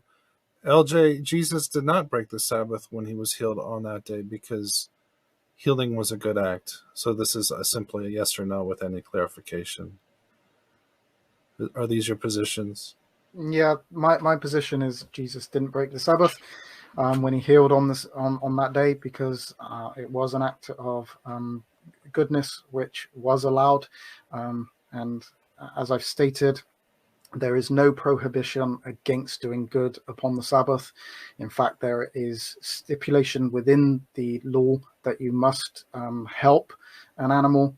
And Jesus's argument is that man is worth more than an animal, and so it is perfectly lawful to do that. When we go to Exodus, as Carlos went back to, on Exodus 16, or we go to Exodus 20, where the law of the Sabbath is given within the law of Moses in Exodus 20, verses 8 and 9, and we look at the words there, that work and labor, it is in relation to what they did as a physical work, and it had no prohibition from doing good upon the Sabbath. just as there is no prohibition against circumcising on the Sabbath, and just like there is no law that states that you can do circumcision upon the Sabbath. The fact is that on the 8th day, it's just taken as fact that that law, regardless of what day that it falls upon, whether that's on the Sabbath or any other day, that law must be fulfilled. Just as the law of helping has to be fulfilled regardless of what day that would fall upon. Carlos? I would adjust that a little bit. Jesus broke the Sabbath because he said he was working on the Sabbath. Mhm. And John verifies that, saying that's why they wanted to kill him all the more. Not only was he breaking the Sabbath, but when it came to the Sabbath, he's equal to God on that scale, if we will. So I would adjust it a little bit. And again, we have to be careful with good, because if we can, how do I put this? If we can break the Sabbath by healing, which is usually the norm, I believe, when it comes to the Jesus and the Sabbath, I think just off the top of my head, he's usually healing, if not all the time healing. Always Then, healing. right, then if that's the only time you could, well, not everyone was healing, obviously. And then the apostles are not healing, they're eating. Were they hungry? Was that good? What was that bad? Was that, bake your food today because the Sabbath is coming? So yeah, I would adjust it, and also add that because the scriptures say Jesus broke the Sabbath, not Carlos. Uh, it doesn't mean that he was lawless, of course, that he was a sinner, because again, like his disciples, like his followers, they break the Sabbath, yet are innocent, because we have to understand that a new law is coming in. It's being set up, if you will. Here's another question. When Jesus had lived by the law, he didn't fulfill everything until his death and resurrection. So the question seems to suppose that in order to fulfill to fulfill the law, he had to live by the law, as opposed to fulfilling the law being fulfilling the prophetic revelation of what would occur in the law, the prophets, and the Psalms. Fulfilling the law seems to be conflated with abiding by the law. So yeah, go ahead, whoever wants to chime in on this. Go ahead, LJ. Yeah, I went first on the last one, so I'll let Carlos go this Yeah, time. thank you. So this is a good opportunity to talk about the most favorite Sabbatarian, not that LJ is Sabbatarian, text, Matthew 5:17. Do not think I came to destroy the law or the prophets. I did not come to destroy, but to fulfill. So that's Matthew 5:17. First, note what Jesus did not say. Remember the hashtag things Jesus did not say? He did not say, I did not come to abolish the law of Moses. I came to observe and practice the law of Moses. That's not what Jesus said. Again, this is another debate probably, but which I've done, I think, Matthew 5:17. But the word abolish is the issue here. What does abolish? What did Jesus mean? Well, it needs to be understood in the proper context of Matthew 5. I understand it as Jesus came to give the law its full and complete meaning or understanding. And I think the New Living Translation, if you check Matthew 5:17, the New Living Translation is a paraphrase. Sometimes paraphrases help. Don't misunderstand why I have come. I did not come to abolish the law of Moses or the writings of the prophets. And here's the reason I like this. I came to accomplish their purpose. In the same chapter, Matthew 5, Jesus goes on to sometimes revise by expanding or making tougher old covenant laws, like adultery. It's no longer the act, it's now the you look at a person, and sometimes he overturns old covenant systems, whole systems, like the lethal violence system, and then the divorce and marriage that we've spoken about. So that Jesus was, again, he's showing himself as someone who is introducing already and expecting already to do what the teacher is saying. Because if Jesus is saying to his audience at that time before the cross, listen, if you eat whatever food you eat does not make you unholy, unclean towards Yahweh, towards God. And if Jesus says that at the time, and you think, oh, Jesus means I have to wait till he sheds his blood and dies on the cross. First of all, they couldn't understand that, by the way. Almost until the end, they couldn't understand. What do you mean you're going to die? What's going on? That's not what Jesus meant. So when he changes the Moses divorce law, he did not, say, but, only after my death, these things will apply. Yes, they apply in a ratification phase, if you will, the official stamp of approval. But again, we have to understand that what Jesus meant by saying fulfilling the law and the prophets, that he did not come to abolish, but give the proper understanding. LJ? I really don't have too much to say on that. I agree with Carlos in the sense that, as I've stated, I'm not a Sabbatarian, so I don't keep the Sabbath. I don't believe that we need to keep the Sabbath today. That isn't my argument. So I don't argue that. And I know that this is a common argument by those that say that Jesus didn't break the Sabbath. They use it in order to say that we need to keep the Sabbath today. So that isn't my argument. And I do believe that the fulfillment of that law is that everything that was written about Jesus by the prophets and Came the law to pass. came to pass. So I believe that is the what Jesus came to fulfill. He was the Messiah.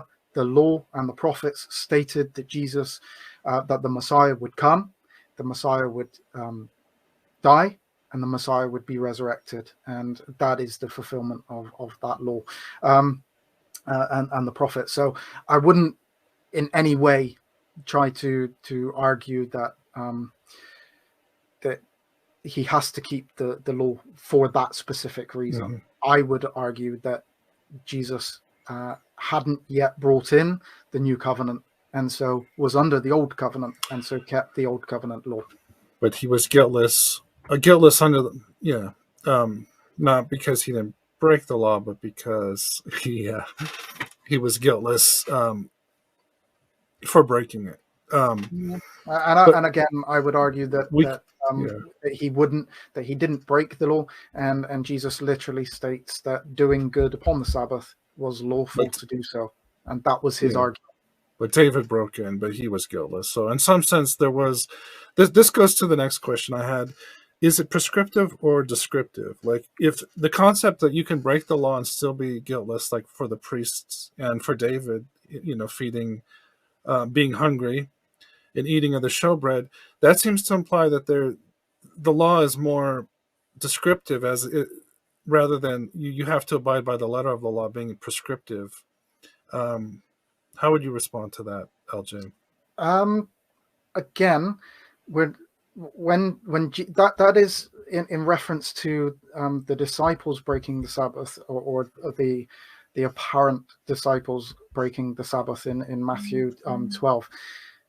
When Jesus is accused of breaking the Sabbath, Jesus doesn't appeal to the fact that, oh, I broke the Sabbath, but Jesus appeals to the fact that you say that I broke the Sabbath, but what I'm telling you is that I didn't break the Sabbath because it was lawful for me to do so. And that's his argument on that basis. When they accuse him of breaking the Sabbath, his argument is it is lawful, not that I have some divine right or I have broken it, but his argument is that it was lawful for him to do what he did, and that's if it's just descriptive, it doesn't really have teeth in itself, because there are exceptions, and you can break it and still be guiltless. That's kind of the thing I was getting at, this idea of it not being prescriptive, but not being legislative, but just being prescriptive or describing what we should do in a general case, but there's exceptions to the rule. But yeah, the person who had the question to begin with was that the law was not changed until after his death and resurrection. So the presumption is that there's no change in the law until it's ratified. My question is, couldn't the new covenant be retroactive? Couldn't it also apply to those who were abiding by this new way even before it was ratified? I would, if that's a question for me, I would argue that that Jesus himself states that this is the blood of the new covenant. The new covenant was brought in through his death, burial, and resurrection, and that the law was nailed to the cross.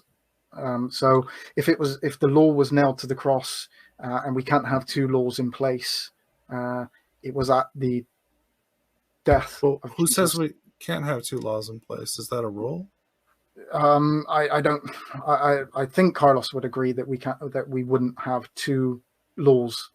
We would then have two high priests under two separate laws, and that literally to me makes no sense whatsoever.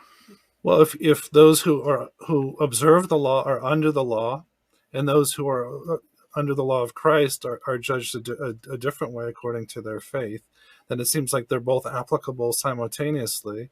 And this idea that I know the blood of Jesus you're saying there is that ratifies the new covenant, but that doesn't mean that the new covenant isn't retroactive, because it says, "You all the nations of the earth shall be blessed."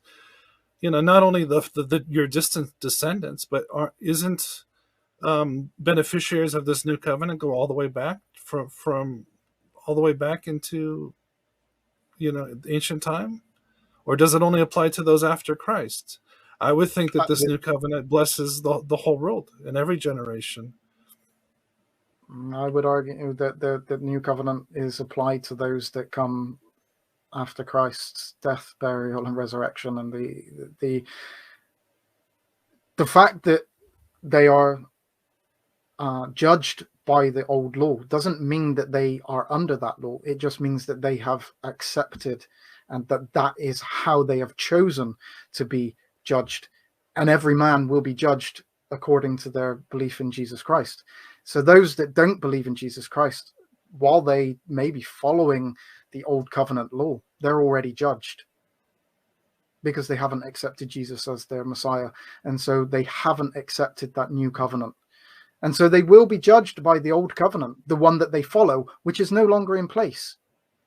But even like Gentiles were justified by faith even in ancient times. So there is some principle that the principle of faith or operating on a new covenant is a basis for justification, apart from the law, even in ancient times. But Carlos, how would you respond to that question? Well, I'm not exactly following, but let me follow up on LJ and agree on something here. Yes, we cannot have a divided church. We need one law, one covenant for all. It's like the movie, right? One ring to rule them all.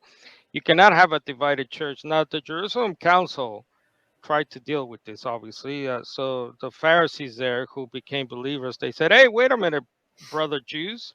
We have a bunch of Gentiles wanting a piece of this cake of the covenant promise of the kingdom and so on. Don't they need to be circumcised and obey the law?" By the way, circumcision was the gateway to the law of Moses, to Torah keeping. In other words, you cannot have the one without the other. And what happened? Well, we know what happened. The Holy Spirit led them to say, "Wait a minute, we don't think so." This was a yoke for our forefathers. Remember, Jesus did say his yoke was light and not burdensome. And then we get clarification what he meant with James in Acts 15, with Paul in, I believe it's in Galatians, when they called the Torah, the law of Moses, a yoke. that our forefathers could not even bear. So I would say that they were trying to deal there in Acts 15 with this situation, and it took time because it looks like the Jerusalem church, mostly Jews, if not all Jews, led by the 12 apostles, obviously, were still trying to work these things out. Remember Peter. Peter needed a massive vision. Peter needed God himself to 3 times say, eat. And Peter's like, no, God. Can you imagine, by the way, saying no to God? It takes courage. Nothing unclean has touched my lips. That's pretty big of Peter. Eventually, Peter gets it. How do we know? Well, Paul says, I believe in Galatians 2, that Peter was acting like a hypocrite under the new freedom that he finally understood with Christ. He was hanging out with the Jews when they arrived, hanging out with Gentiles, and Paul calls him out on his hypocrisy, as we know in, I believe, Galatians 2.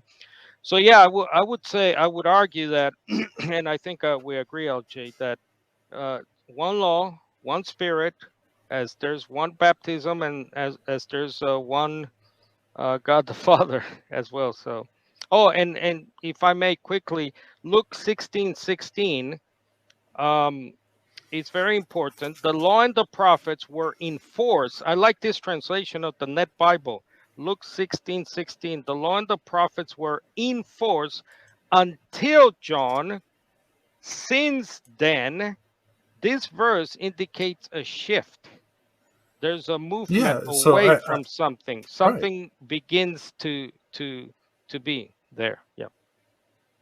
It's Uh, retroactive. So like, yeah, it seems like since then the good news is preached. Like the people who are subject to this new message are under the new covenant even before it's ratified. So that would imply that the new covenant is retroactive. It's not fully ratified until Jesus died, but it still applies to those who preceded Jesus. well, they're, you mean like the patriarchs, the like Moses and David, and or do you, I don't quite understand. Well, in the very least, those who were, you They know, died under a different system, who obviously. responded to John's ministry, that at the very least, they're under a different covenant, a different paradigm Right. of faith. Sorry, just I don't mean to. I believe it's around midnight there, LJ. It is, yeah. No, So I'm if fine. I Do you have more Okay. time? I know if we're the going to be time is sorry to keep There's you only up. 2 more questions, so Yeah, if we I'm can get to fine. these last 2. You're good. Don't All worry right. about me. No. Right. So here's one on the divorce law. Did he mean that applies only after his death, his modification to the divorce law? If Jesus expanded or tightened the law regarding divorce, would his teachings regarding that change be applicable only after his death, or would it be I mean, he's saying this to people in real time, so you would think that his audience is also subjected to this guidance. For me, I think we could really digress here and go on. New debate and a whole new conversation, which I don't really want to get into right now. Okay. It's quite late, but we are going into whether or whereabouts that Jesus actually changed the law and where that law changed, and I think that that is a separate. It's connected to this debate, this conversation, but I think that is a slightly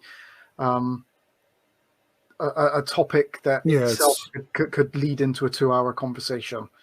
So, all right, there's no quick answer. In yeah, other words, I don't believe that the law. So a really, really quick answer for me is I don't believe that Jesus actually changed the law here. I think he expounded and explained the law. So that's as far as it really is. I'm going to get into it, to be honest. Okay. I would say that if we read the text there, so we're talking about Matthew 19, and and then there's this debate: is it lawful to divorce a wife for any cause? Have you not read, says Jesus, from the beginning God the Creator made them male, female. For this reason, a man will leave his father, and so on. Verse 6: so there are no longer two. Therefore, what God has joined together, let no one separate. They said, why then did Moses give us a certificate of divorce? And then verse 8: Moses permitted you to divorce your wives because of your hard hearts, but from the beginning it was not this way. Verse 9, it's similar to the Luke 16. There's a shift. Now I say to you, when is that enforced? It's ratified. Again, all these new covenant laws are ratified at the cross. I think we agree with that, given the stamp of approval. But again, is Jesus expecting his audience to start practicing, if they understand, if they hear? Obviously you're exempt if you're not understanding Jesus, but if you're listening and you go, now I say to you, whoever divorces his wife, and then he gets, in my understanding, goodbye certificate of divorce of Moses. Again, it's similar to the food in Mark 7. Jesus said, Mark 7:15, read that carefully, by the way. I know people focus on verse 19. Whatever goes in your mouth, inside you, whatever goes inside a man, not utensils, by the way, not knives and forks and jars, food. He says, it does not make you unholy. I think it's the Greek there, unclean perhaps, towards God. And then Mark says, oh, I got it. Jesus declared that all foods were clean. Just because Mark later perhaps finally got it, like Peter finally got it, doesn't mean that the words of Jesus, the commandments of Jesus, are devoid of any effect or any force at the time that he declares them. I go back to Moses. Moses comes down. Hey, listen, you're committing idolatry. Here are the laws. Was there shedding of the blood right there and then? No. So he reads them their rights, if you will, like a police officer, and says, this is what God demands. Whoever wants to live, and he gives them a way out, by the way. It's not just like, boom, you're dead straight away. So they hear Moses, they hear the law. Now I'm saying this is idolatry. So yeah, I hope that's clear. All right. Last one. Isn't the requirement of the Sabbath that all their work be done in 6 days, but the seventh is the Lord's? So the Sabbath is meant to do the will of God. Is that the purpose of the Sabbath? Pretty simple question. LJ, you want to? Well, I would go back to what I've already stated, that the work that was to be done in those 6 days was the work that that they did. So they would do their occupation, their living during those 6 days, and on the seventh day it was all about rest. They were allowed to worship on the Sabbath. So it isn't about eating. It isn't about anything other than that they were to have a day of rest from the work that they did. There, as I've shown, there were times when they were allowed to carry things. They were allowed to perform the acts of a priestly of the priests, what they were allowed to do. There were times when they were actually instructed to carry things. It was about the work that they did, and doing. So you could say that doing the will of God is to do good, and Jesus had come to do the will of his Father, and Jesus kept the commandments of his Father. And he did what the Father commanded him to do. And so he went around doing good, which was something that he was lawfully allowed to do. So, yeah, it is a will of God in that sense, that that goodness is allowed and permitted, lawful upon the Sabbath. Okay, Yeah, Carlos? I would quickly just say, yes, the will of God is to do what God says. The will of my Father is to do as I do. The will of my Father, says Jesus, is to what I hear and see Him do, to say and do myself. And here's an interesting text, John 6:29. The work of God, which to me is synonymous with the will of God, is this: to believe the one He has sent. Sent as in commissioned, which means authorized. John 6, you got it there. Thank you. So we're back to Jesus as the one who is sent. We're back to Jesus as the prophet of Deuteronomy 18. I will put my words in his mouth, and whoever does not do what he says, not whoever does not do what he died for, or whoever does not recognize the blood on the cross, what he says. We also have to go back to the words of Jesus. Again, not to minimize the cross, please. I hope people are not. I'm not minimizing the blood of Christ. Of course, atones for my sins, all of our sins. But I'm begging you to go back to Jesus, not just Paul. Paul seems to be the Lord of the church. Even the kingdom of God is seen through the prism only of Paul, as if he preached a different gospel. It's one gospel, one law, one will of God, one work of God now under a new system. The law of Messiah Jesus, as Paul calls it in 1 Corinthians 9, the gospel of the kingdom are the words of the new covenant as well. The words of the new covenant are the words of Jesus, starting in Matthew 5, the famous Sermon on the Mount, and following, if you will, with the words of his apostles, obviously with Paul. So the will of God is this: to now listen to his son. Listen to his son. Not just look at a carcass, at a body on a cross, but go back and let's hear what Jesus is saying to you when he clearly says, we're free. I am working on the Sabbath because I have been made Lord. I have mastery over the Sabbath. And guess what? You too, you are lords of the Sabbath. So thanks once again, Josiah, for moderating. And thank you so much, LJ, for staying up so late out there in England. Thank you.